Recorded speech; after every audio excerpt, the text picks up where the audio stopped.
tortura.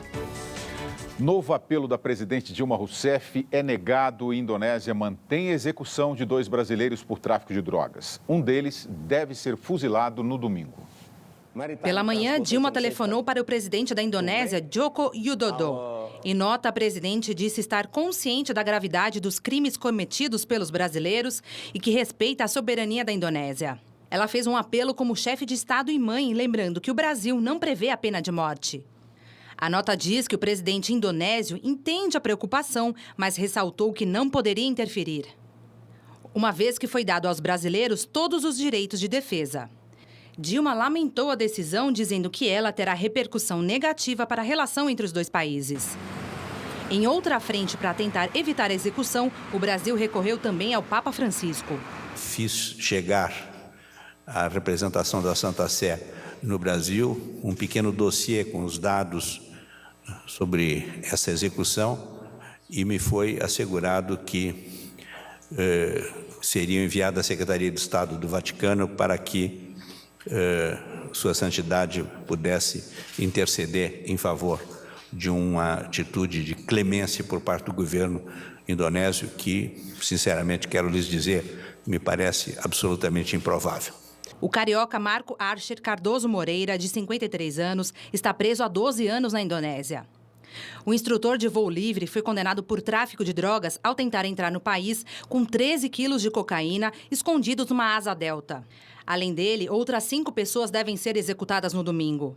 O outro brasileiro, paranaense Rodrigo Goulart, de 42 anos, está no corredor da morte também pelo crime de tráfico de drogas e teve o pedido de clemência negado pelo presidente indonésio.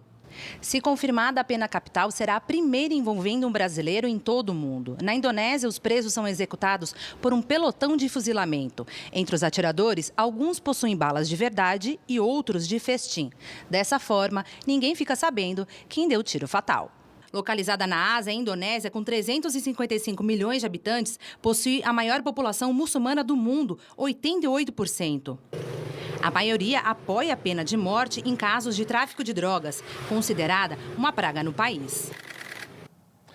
Leandro Carnal, boa noite. Boa noite, William. O presidente da Indonésia poderia voltar atrás? Poderia, mas é um custo político que certamente ele não quer tomar, porque seria fazer muito num país que se destaca na dureza do combate ao tráfico, dentro de uma concepção de lei islâmica que não prevê com essa facilidade o perdão ou o retorno das penas. Então é um preço muito alto para um país pouco relevante politicamente, que é o Brasil, para a Indonésia.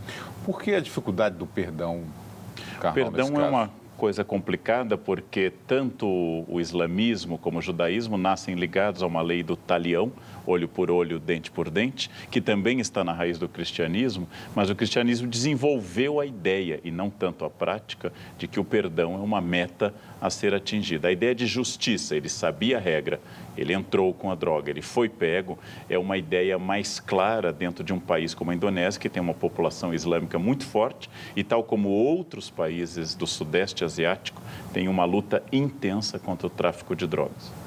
Antônio Correia de Lacerda, boa noite. Boa noite, William. Bom, o brasileiro sabia do risco de se entrar num país que tem pena de morte para tráfico, né? E assumiu esse risco. E agora está numa situação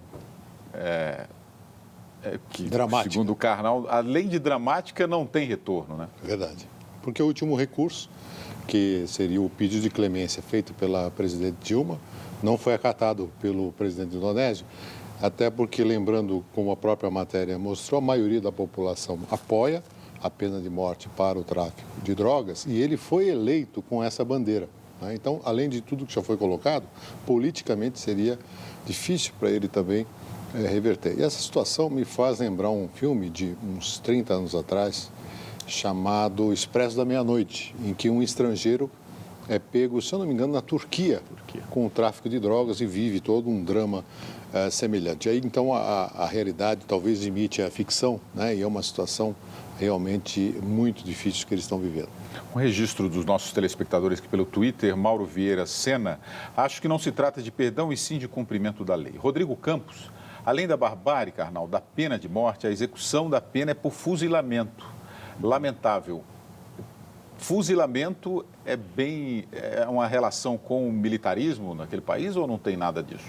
Bom, o fuzilamento foi utilizado em grande quantidade de países.